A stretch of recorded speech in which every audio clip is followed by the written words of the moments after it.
jadi nabi itu Ali, itu menurut orang Syiah. Loh, sampai seperti itu. Nah, ini padahal adalah hak prerogatifnya Allah.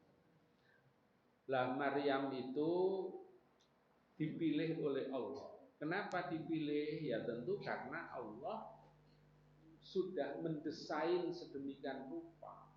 Di antara desain Allah kepada Maryam itu adalah Maryam itu watoh haroki, yaitu termasuk wanita suci, tidak tersentuh oleh siapapun. Bahkan dalam tafsir-tafsir itu tidak tersentuh oleh setan. Itu Maryam. Jadi Maryam itu orang suci, tapi oleh kalangan mereka yang waktu itu enggak beriman, dikira dan diyakini Maryam telah melakukan perbuatan yang tak suci, yaitu perbuatan zina. Kan begitu itu. Jadi ya Maryam innallaha astafaki wa tahharaki wastafaki ala nisa'il alamin. Dari sekian wanita yang dipilih adalah Maryam. Nah, Maryam ini di beberapa hadis diterangkan termasuk nanti itu penghuni surga. Jadi ada beberapa wanita calon penghuni surga dengan mudahnya itu, satu diantaranya adalah Maryam. Yang kedua adalah Khadijah. Khadijah yang dimaksud adalah istri Nabi Muhammad Shallallahu Alaihi Wasallam. Sekedar cerita, tatkala Khadijah itu mendekati ajalnya, Khadijah itu ada pada pangkuannya Rasulullah Shallallahu Alaihi Wasallam. Kalau Rasulullah hendak meninggal, itu ada pada pangkuannya Aisyah. Nah, dikala siapa ini Khadijah itu hendak meninggal, itu ada pada pangkuannya Rasulullah. Nah, dilihat oleh Rasulullah, Khadijah itu ternyata coro Jawa ini berbesmili sampai mengeluarkan air. Itu Nabi kemudian bertanya, wahai Khadijah, apakah engkau menangis ini karena bahasa Jawa ini getuni? Napa getuni itu, Pak? Tapi ini jenengan ngertos dong getuni itu kan ngertos deh. Sampai nangis iku apa getuni nek donya sampean iku entek sing entekno iku aku. Karena menurut riwayat kekayaannya Khadijah, tanah saja itu seperempat kota Mekah itu miliknya Khadijah. Seperempat itu kata ngomong betul.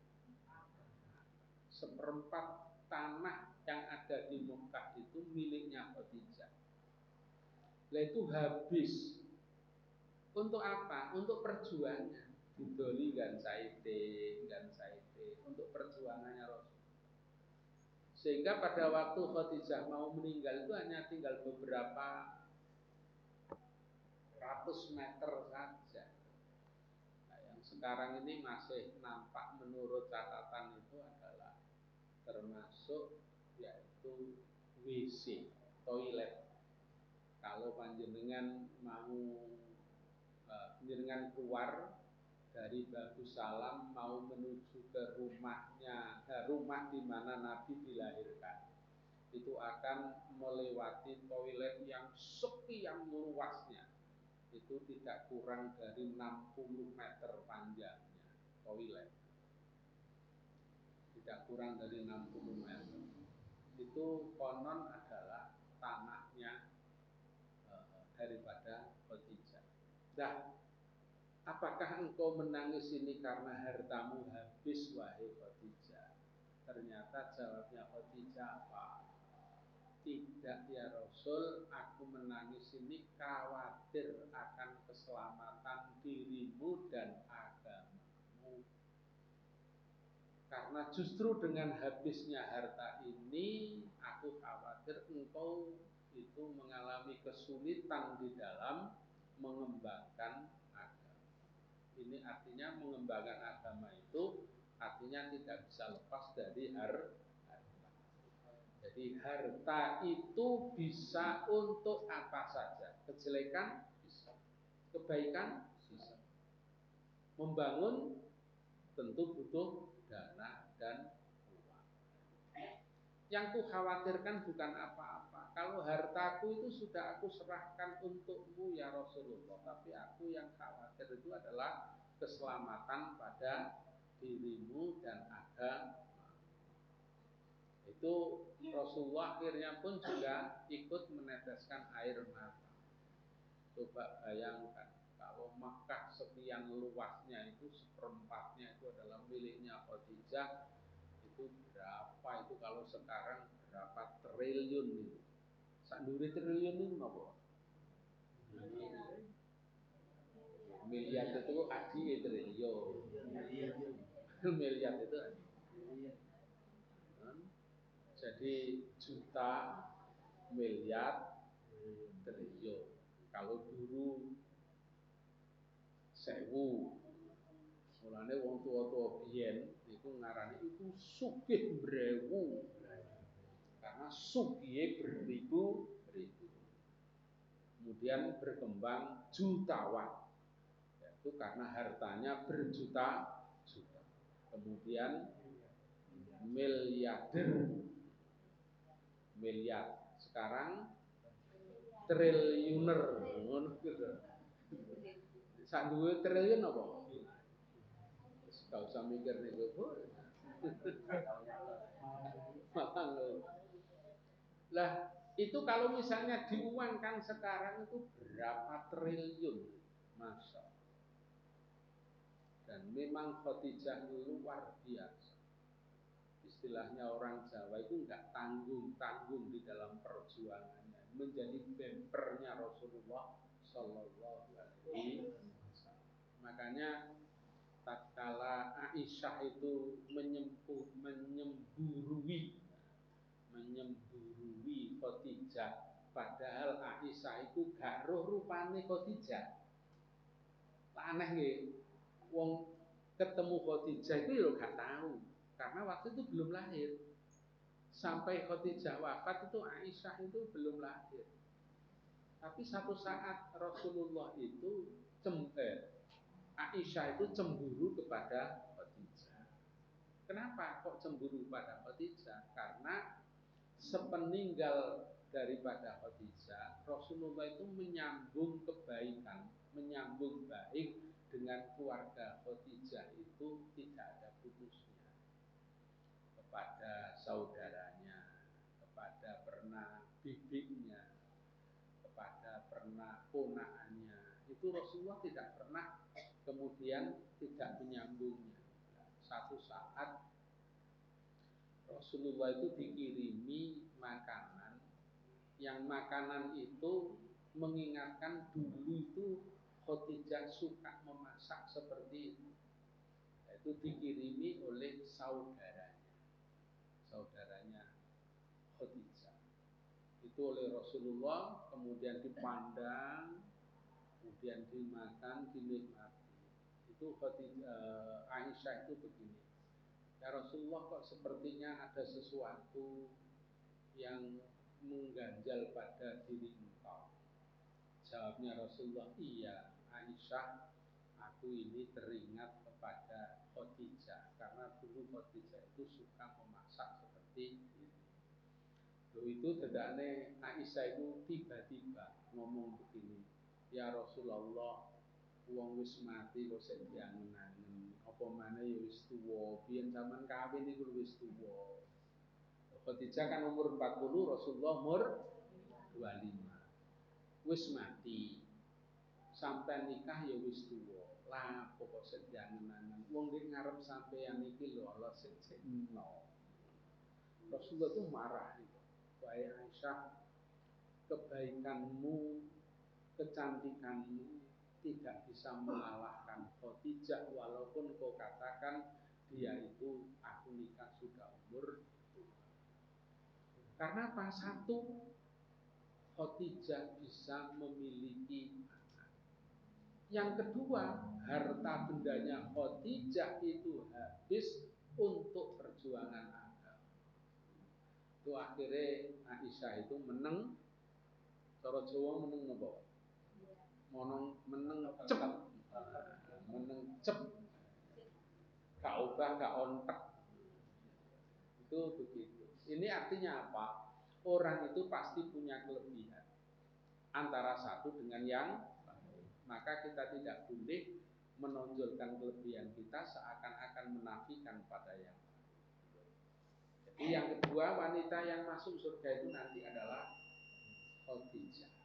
Yang ketiga, ini bila perlu dicatat nanti keluar ujian. Yang ketiga, wanita yang dijamin masuk surga. Ini jadi ada tambahannya, dijamin masuk surga itu artinya sudah pegang tiket gitu loh Bu. Sudah pegang tiket. Itu adalah Aisyah. Jadi Aisyah itu nanti akan masuk surga. Kemudian yang keempat adalah Fatimah. Fatimah yang dimaksud adalah putrinya Rasulullah dari hasil perkawinan dengan Khadijah. Jadi Rasulullah itu dengan Khadijah punya beberapa anak, tetapi yang sampai dewasa kemudian sampai punya anak itu adalah hanya Fatimah. Kemudian dinikah oleh Ali bin Abi Thalib. Jadi Fatimah itu pernah dibisi oleh Rasulullah. Pernah kami ceritakan Bu ya. Ibu ingat Rasulullah membisi Fatimah, kemudian Fatimah menangis. Setelah itu tahu Fatimah menangis, dibisi yang kedua, Fatimah kemudian tersenyum. Pernah ingat Bunda? Lupa. Berarti kakean mangan blutru. Dari wong tua biyen kakean mangan blutru gara lali. Sebab blutru enak, mulane dimangan pakne dhewe. Jadi satu saat istri-istri Rasulullah itu sedang duduk-duduk bersama.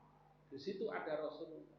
Lah di saat istri-istri beliau itu sedang duduk, ya ada Aisyah, ada Hindun, Maimunah dan lain sebagainya. Itu datanglah Fatimah. Begitu Fatimah datang, dipersilahkan oleh Aisyah. Fatimah duduklah dekat dengan ayah. Begitu duduk, kemudian Fatimah itu dibisi oleh Nabi. Begitu dibisi, spontan Fatimah itu menjerit menangis. Kaget itu. Ibu-ibunya ya sama kaget. Jadi ibu tirinya itu ya kaget. Lah setelah melihat Fatimah menangis yang sedemikian rupa itu, Rasulullah kemudian membisik yang kedua. Begitu dibisi yang kedua itu ternyata Fatimah itu mengsem, guya-guyu. Nah ini menimbulkan kecurigaan atau kekaguman. Wong mari nangis kaya ngono kok ujug-ujug moro-moro. Jarene bulanane lare-larene kok mari nangis kok gak sumbut gitu loh. Mari nangis kaya ngono kok terus guyu. Lah itu kemudian Rasulullah kemudian meninggalkan tempat karena ada urusan. Lah di saat Rasulullah sudah meninggalkan tempat itu, Aisyah itu kemudian mendekat kepada Fatimah. Fatimah, aku kok penuh penasaran. Apa yang terjadi pada dirimu dari bisikan ayahmu? Engkau menangis, tetapi di bisik yang kedua engkau tertawa. Jawab daripada Fatimah, Bunda, ini rahasia. Saya tidak akan menceritakan selagi ayahku masih ada. Akhirnya ya sudah. Cara mriki ngono kira-kira mosok ngono kok karo ibuke gak percaya. Mbak yo kok ceritane opo? Oh, karo ibuke kate rahasiaan gitu. Tapi ibunya enggak ngeyel, ya sudah wong memang enggak mau menceritakan. Berjalan sekian tahun kemudian Rasulullah wafat. Begitu Rasulullah wafat, setelah dimandikan, disolati dan dikubur, Aisyah mendekat lagi kepada Fatimah. Fatimah, kalau dulu engkau pernah bercerita tidak akan bercerita selagi ayahku masih ada. Nah, sekarang ayahmu sudah dikubur. Maka apa yang menjadikan engkau menangis dan bertertawa? Nah, itu kemudian Fatimah menceritakan, wahai bunda, aku dibisiki ayahku waktu itu karena ayahku bilang, hei Fatimah, sebentar lagi ayahmu ini akan dipanggil oleh Allah. Ini informasi dari Jibril. Artinya aku akan segera wafat. Coba umpamane ono wong sehat, gak loro, gak opo. Mari ngono terus cerita. Insya Allah aku iki yo bakale mati gak suwe gak seno, kira-kira anake yo alhamdulillah. Berarti aku iki oleh warisan napa ngoten, Mbak? Tapi wong tuane sing sehat, dunyane akeh gak kelong apa? Ya tentu anak kan akan menjerit, ojo to Pak, ojo mati dhisik. Aku sek kangen, aku sek kepengin melihat sampean, aku kepengin sampean itu bahagia melihat cucu-cucu sampean itu dewasa dan berhasil. Kan mesti gitu. Tapi nek wong tuane loro-loro nih gak apa-apa kan timbangane itu. Anak kurang ajar ini namanya. Lah, melihat Fatimah seperti itu, akhirnya Rasulullah membisik yang kedua. Fatimah, selagi engkau menggigit dengan kuatnya agama Islam, maka engkau nanti akan masuk surga. Jadi gak kok terus lang-langan beres Fatimah. Apa jari bapak? Engkau tak lebut no swarga, tak usul no. Ndak begitu. Tapi duwe wong pusat. Tapi Rasulullah dengan persyaratan, kalau engkau menggigit dengan sekuat tenaga agama Islam, artinya berpegang teguh kepada ajaran agama, kamu nanti akan masuk surga. Loh, dijanjini surga itu ya masya Allah. Akhirnya guyang, kok terus serta merta aja kuwatir ono bapak. Tidak begitu beres-beres, tidak begitu. Tapi dengan syarat yaitu berpegang teguh pada ajaran agama. Maka Fatimah termasuk calon penghuni surga atau dijanji oleh Allah, termasuk sinten mawon niku. Jadi Khadijah, Maryam, Aisyah, kemudian Fatimah. Termasuk juga penghuni surga itu yang sudah pegang tiket itu adalah Asia. Asia itu adalah istrinya Fir'aun. Itu dijanji oleh Allah masuk surga. Kemudian yang keenam, ya, yang keenam itu adalah Masito. Sinten Masito niku? Masito itu pembantunya Fir'aun.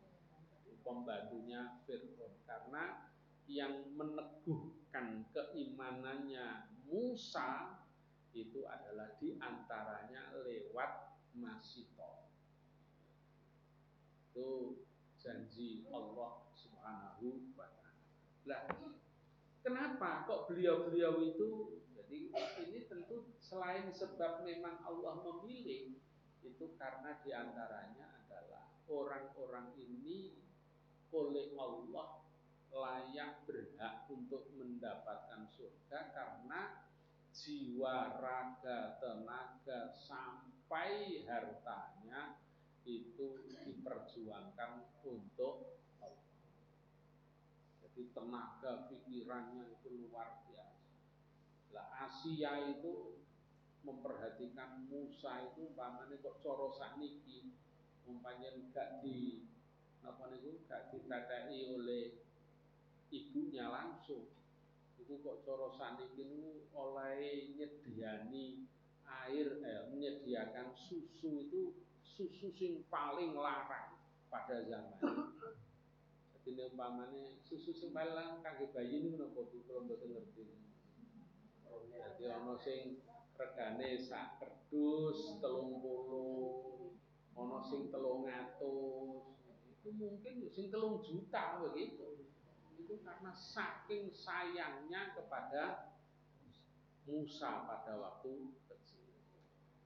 Dan sampai-sampai melihat Masito yang begitu telaten di luar sepengetahuan Fir'aun, itu menurut riwayat gajine Masito itu dibayar lebih oleh Asia.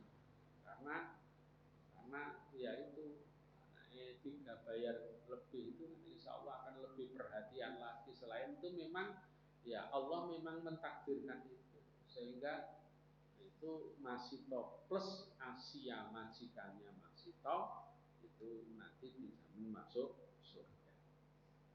Jadi wa idh qalatil malaikatu ya Maryam innallaha astafaki wa tahharaki wastafaki ala nisa'il alamin. Kita lanjutkan pada ayat berikutnya tadi itu wa ummuhu siddiqah kana yakulani to'ah. Karena Maryam itu juga manusia, umumnya manusia juga makan. Lah makan. Ini artinya bahwa Maryam itu bukan kok kemudian ini putri kayangan, gak doyan mangan, gak doyan ngombe, gak turu, gak. Tetap biasa manusia yang dipilih oleh Allah. Nah, sementara waktu di masyarakat kita itu kadang-kadang kan ono sing yang diyakini, yang dipercaya itu yang sing aneh-aneh itu kan. Sekarang ini kan di beberapa komunitas itu ini aneh karena katanya dia bisa ngomong dengan semut, bisa ngomong dengan malaikat. Saya tidak menyebut namanya loh ya, ini jenengan insya Allah ya tahu. Sing aneh lagi itu katanya saya sudah nelpon Allah. Ya Allah, kapan to riyo niku sesuk riyo. Lho niku nggih wonten lho ngoten niku. Lho ngoten niku dipercaya. Jenengan pun nanti enggak ada nomere. Mboten nedhi jenengan. Lho itu nek jenengan enggak ada kula sampean paringi, ngoten. Lho itu kan aneh toh. Lho kok ono di zaman yang sedemikian rupa orang masih dipercaya katanya. Saya kemarin sudah telepon langsung pada Gusti Allah. Saya tanya, kapan Gusti Allah riyayani? Jawabnya Gusti Allah sesuk. Lho ngono iku ya percaya. Lah gak luar biasa toh. Lah saniki ana anyaran maneh. Saya bisa bicara dengan semut. Saya bisa bicara dengan malaikat. Bahkan saya bisa bicara dengan angin. Masya Allah. Lho ngoten niku ya kok dipercaya. Ya Allah. Ya nuwun sewu. Macane Arab niku mawon niku gak roh iki fiil, roh gak iki fa'il, gak roh iki nasab iki apa. Jer iku gak. Wanter ae wis penting Arab bau wanter. Masya Allah. Lho gitu itu ya kok dipercaya. Ya Allah ya Karim. Itu terjadi di zaman seperti ini. Sama dengan ini loh Bu, orang terpesona bisa menggandakan uang. Dan bisa menggandakan uang, mbak ya kok gandakno dhewe dhuwitmu dhewe dadi wong sugih. Kan ngono ta. Akhirnya ya dadi perkara gitu loh, dadi perkara. Masya Allah. Jadi ibunya Musa yang namanya ibunya Isa yang namanya Maryam itu adalah karena yakulani to'a. Makan ya seperti umumnya manusia. Gak kok terus wong iku nek punya kelebihan itu terus gak mangan, gak ngombe, yo mati to gak mangan, gak ngombe itu mati. Undur kaifanu bayyinu lahumul ayat tsummandur anna yufaku. Perhatikan beberapa ayat-ayat yang ditunjukkan oleh Allah Subhanahu wa taala. Di antaranya apa? Yaitu ayat kenabian daripada Nabi Isa. Nabi Isa itu diberi oleh Allah kelebihan yang namanya mukjizat. Yang namanya mukjizat itu kelebihan luar biasa yang tidak bisa ditandingi dan tidak bisa dikalahkan dan tidak bisa diprogram. Jadi mukjizat itu kelebihan yang diberikan oleh Allah yang tidak bisa ditandingi. Ditandingi ini maksudnya apa? Dipadani, apalagi dikalahkan, tidak bisa. Dan itu tidak bisa diprogram. Jadi itu sifatnya langsung. Jadi nalikane Nabi Isa kemudian dilapori oleh seorang wanita yang hanya punya anak satu-satunya, kemudian meninggal dunia. Itu kemudian diwaduli, ditangisi, akhirnya Nabi Isa atas izin Allah dan ini atas perintah Allah, akhirnya anak yang mati itu bisa hidup kembali. Wa uhyil mauta biiznillah, dan bisa menghidupkan orang mati biiznillah, dengan izin Allah. Begitu. Termasuk Nabi Isa membuat mainan terbuat dari tanah liat dibentuk burung. Setelah itu kemudian burung akhirnya oleh Allah ditiuplah kemudian menjadi burung sungguhan. Itu atas izin Allah. Bisa menyembuhkan penyakit apa itu? Kusta atas izin. Bahkan juga Allah memberikan kelebihan. Nabi Isa itu tahu tentang barang-barang yang ada di rumahnya orang lain. Jadi misalnya ini, ayo di rumahku ada apa saja. Itu dilihat oleh Nabi Isa atas izin Allah, punya apa itu namanya indera yang kesekian.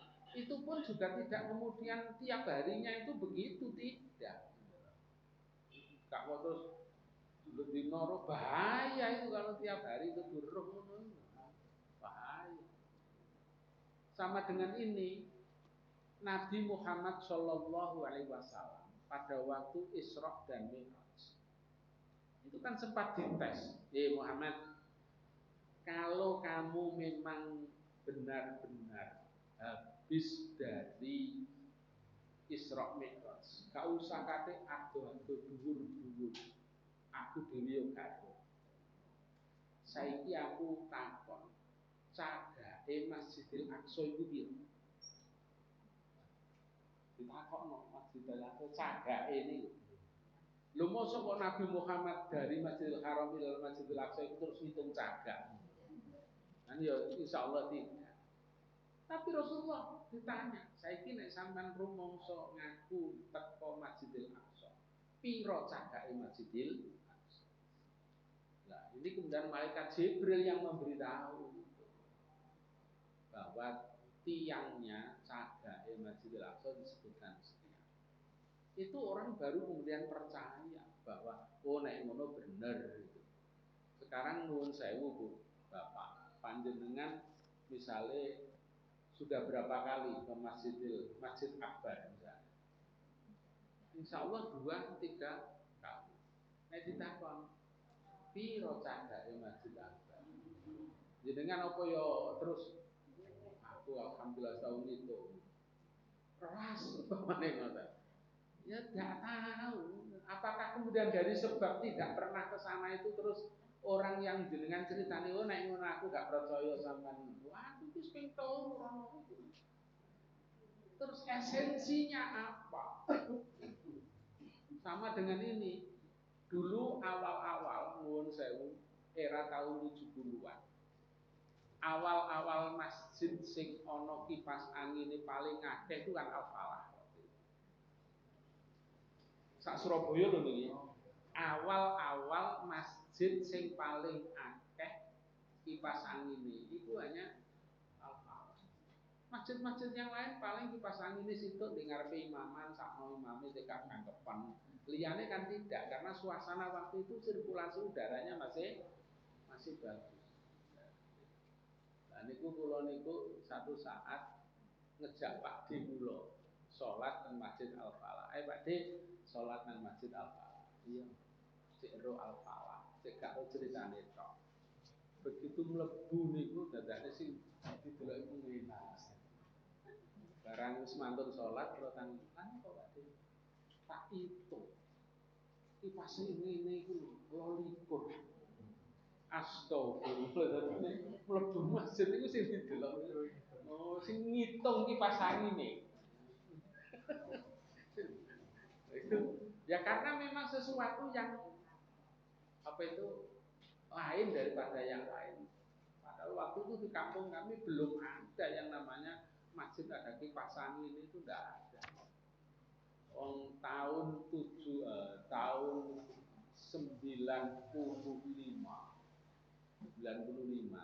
saya itu diberi tugas oleh Kementerian Agama untuk melihat beberapa sekolahan-sekolahan yang layak untuk mendapatkan bantuan.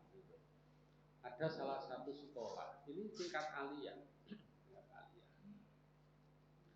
Begitu ngomong-ngomong dengan pengurus kepala sekolah dan guru, insya Allah ini nanti akan kita ajukan Pak untuk mendapatkan bantuan kipas angin kita pasang di tengah. Jadi ketua yayasan itu lo jawab tidak usah, belum kok nggak usah. Pak biyen itu sekolah gak kate kipas anginan itu karena yayasannya sudah sepuh gitu lah. Jadi alasannya sekolah biyen gak kate kipas betul sama lindungi mak buat itu. Lho boten niki kula niki kan dingengken ningali apa kira-kira yang lebih perlu. Artinya kepala sekolah sing nengahi. Nggih Pak niki itu sampai begitu gitu loh. Itu karena kondisinya. Kul atak butuna min dunillahi ma la yamliku lakum dzarra wala naf'an wallahu was-sami'ul alim. Katakanlah hai Muhammad, tentunya mengapa mereka itu menyembah kepada sesuatu yang tidak bisa mendatangkan manfaat dan makhluk. Menyembah dalam hal ini bukan saja menyembah sujud rukuk, tetapi mengikuti perintah-perintah karena khawatir akan kena musibah. Contoh Bu, nuwun sewu, di daerah-daerah itu masih ada loh Bu. Nah, lewat kono le, ojo kok menengai. Permisi Mbah. Amit Mbah. Jeneng nate kepireng ngoten? Bila perlu kok ngluburno duwe. Loh itu berarti menyembah itu. Berarti ada kekuatan, kekuasaan pembagian wilayah. Begitu tuh. Makanya kalau misalnya masih ada di kota kita ini, di tempat kita, ono wong dua kembang di tengah perapatan, itu bukan tanpa sebab, itu karena punya keyakinan.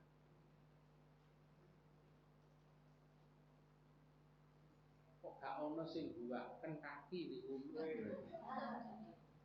Demite saiki ku wis canggih, gak mangan kembang. Mangan kentaki. Mixu ya. Ngombene mixu mangane kentaki. Itu padahal Allah sudah menyatakan la yamliku lakum dzarra wala naf'a. Tidak bisa. Karena yang bisa itu hanya Allah. Tapi gitu itu kemudian kalau misalnya diterangkan, ya gak apa-apa kalau mendapat ngono iki ngono ngurip-nguripi nenek leluhur. Ojo ning anane awakmu itu sebab ana wong tuwamu. Wong tuwamu iku anane sebab ana wong biyen, mulane ora oleh ninggalno. Ngono itu jadi alasan biasanya yang terjadi.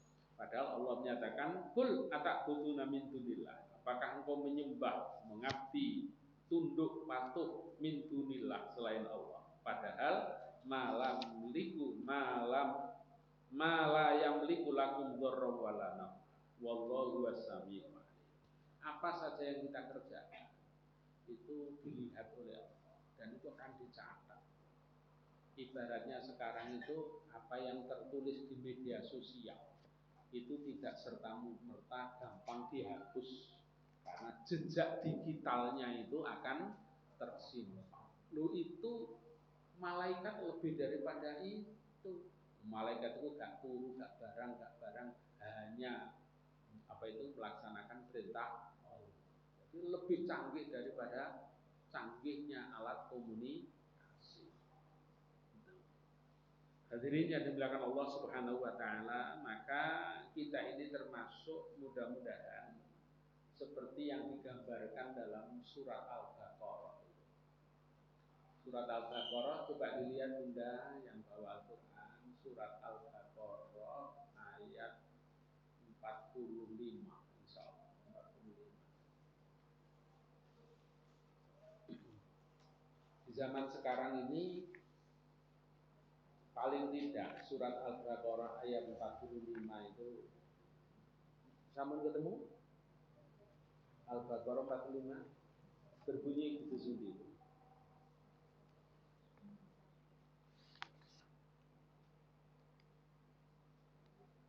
Wasta'inu bis-sabri was-shalah wa innaha lakabiratun illa 'alal khashiyin. Ada 4 paling tidak isi dari satu ayat itu.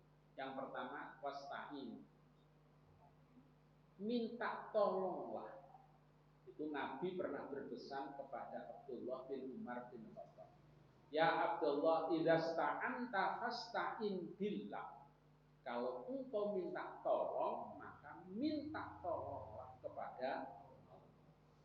Jadi ini ono mbah sing ngarepe dilewati permisi Mbah Amit nuwun sewu niku. Kita ini sudah diberi a'udzubillahi minasyaitonir rajim. Sadurunge berangkat bismillah tawakkaltu 'alallah la haula wala quwata illa billah. Jenengan mungkinane maca berita ada teman-teman dari Solo apa Jogja, dari Surabaya mau pulang malam hari. Lah kok mlebu nang kuburan sak ambulane. Padahal secara logika tidak bisa dilewati, tapi ujug-ujug sudah ada di tengah kuburan. Ada apa ini? Itu loh, Allah itu dengan sungguh-sungguh hati-hatilah kalau pagi waktuha wal laili idza saja, dan di malam hari itu seringkali menyilaukan. Mulane toko itu naik dodolan apa-apa iku lampune mesti wadang warna-warni. Masuk teko ndek omah didelok, kowe awan kaene mek ngene tok ae. Mau lho ketok apik. Karena apa? Karena lampu. Lah di malam hari itu juga gitu. Makanya kita ini disuruh hati-hati kalau malam hari itu. Itu kalau sampai Nabi menyatakan andaikan orang itu tahu apa yang ada di malam hari, niscaya orang itu tidak akan keluar di malam hari. Itu karena dahsyatnya godaan di malam hari. Barang elek iso dadi apik, barang apik iso dadi elek. Nah, itu mungkin teman-teman waktu itu mungkin lupa, tidak membaca ta'awud dan lain sebagainya, kemudian di dalam proses perjalanannya mungkin hanya sekedar menghilangkan ngantuk cerita tok lali gak dikit, akhir langsung lebunan area kuburan itu. Ya Allah, itu geger itu miliknya Panti Asuhan Muhammadiyah. Wasta'inu bisobri wastolah, kalau minta tolonglah kepada Allah. Bisobri, dengan sabar. Nah ini loh Pak, sekarang ini banyak orang tidak sabar, kepengen soge judi online. Gitu. Kenapa kok judi? Kepengin cepet oleh. Padahal nuwun sewu, mulai jenengan waktu lahir ngantos sakniki, jenengan saged nyuduhno wong. Iki lho Pak, sugih. Gara-gara judi. Ayo jenengan saged nyuduhno. Napa nyuduhno niki? Membuktikan iki lho Pak, nek kampung sugih Pak. Iki duwe hotel minimal kos-kosan. Nah, sing sugih duwe hotel. Misore hotel kos-kosan. Iki lho kos-kosane 20 Pak. Iki dheweke iso dadi juragan kos iki bagian itu menang saka judi. Jenengan saged mbuktek. Ndak ada ceritanya judi menang itu ndak ada. Ya menang pisan remeke gak karu-karuan. Bandare sing oke. Liyane nggih, Bos. Sekarang banyak orang tidak sabar. Padahal sabar itu kata Rasulullah, ya Rasulullah, aku ini sudah masuk Islam. Kemudian apa yang harus aku lakukan? Sabar. Apalagi ya Rasulullah? Sabar. Apalagi ya Rasulullah? Sabar. Saya ini kan banyak orang tidak sabar. Taat jalu orang sekarang ini karepe ke susu. Dan nek kepengin ke susu misalnya lunga kok kepengin nang cepet teko nggone ya budal wingi ngono lho. Budal saiki terus wong yo disenengen. Kowe dahan rapak-rapak. Kowe dahan lha sampeyan yo sepeda. Nek pengen cepet teko nggone ya budal wingi. Begitu tidak sabar. Wassalat. Yang ketiga adalah sholat ini kan banyak dimensinya. Dimensi kemanusiaan, dimensi ketuhanan, dimensi sosial, dimensi politik dan lain sebagainya itu ada pada sholat. Makanya sholat itu diawali dengan takbiratul ihram. Tidak sah kalau orang tidak mengucap Allahu sebagai wujud ketundukan bahwa yang berhak diakui sebagai Tuhan yang maha itu adalah Allah. Wa innaha lakabiratun illa 'alal khashiyin. Pancen jaluk tulung nang Allah. Pancen sabar. Pancen salat. Iku abot. Abot salat itu abot. Dan sholat sekedar sholat insya Allah enggak. Tapi bagaimana sholat dengan tumanina, sholat dengan khusyuk, itu tentu mudah-mudahan kita termasuk orang-orang yang beruntung lewat di antaranya, yaitu surat Al-Baqarah ayat 40. Hadirin yang dimuliakan Allah, barangkali ini yang dapat kami sampaikan. Mudah-mudahan ada manfaatnya sampai pada ayat berapa tadi Pak?